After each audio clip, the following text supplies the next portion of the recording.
Assalomu alaykum hurmatli obunachilarim. Natijani boshlanishi Detski matkada. Yuzni yopib oling. Qayerdasiz? Narpay tumanidan. Necha oy oldin uchrashgan edik. Nima problema bilan kelgansiz? 2 oy oldin kelgandim. 7 ta makka bo'yicha.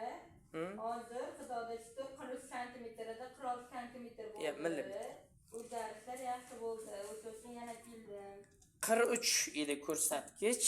Xudoga shukr 2 oyda ochib bering telefoningizni. 46 bo'ldi. 46 bo'ldi. Ogam yo'q, sizda ogam yo'q. Endi ochib yuravering. Qarang, 46 bo'ldi. Xudo xolisa 2 oyga natijamiz 2 oylik, hali yana 8 oymi, yana 5 oymi mana ko'ryapsizlarmi? Endi xira ko'rsatyapti-da telefon. Xudo xolasa noumid bo'lmang. Noumid shayton deydi do'stlar. Turmushingiz bo'ladimi, ayolingiz bo'ladimi, qizingiz bo'ladimi, Xudo ko'rsatmasin, bor endi bunday kasalliklar. Shuning uchun imkon darajasida Allohdan shifoni so'rab, sababini qiling, tinimsiz, to'xtovsiz harakat qilsangiz, nima deydi? Bola yig'laversa, ona emirishga majbur bo'ladi. Allohdan tinimsiz so'rab, eshigini taqillatib o'ring, beradi.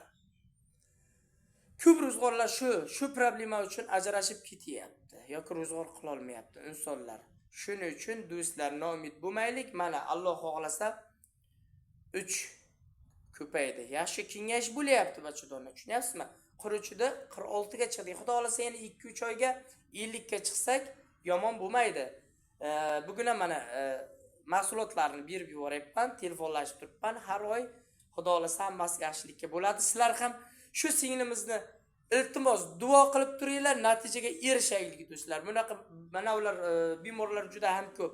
Agar video roligimiz yoqsa, lagni bosib, qo'llab-quvvatlashda davom eting. Sog' salomat bo'linglar xullas. Xayr, o'zingiz va yaqinlaringizni asrang.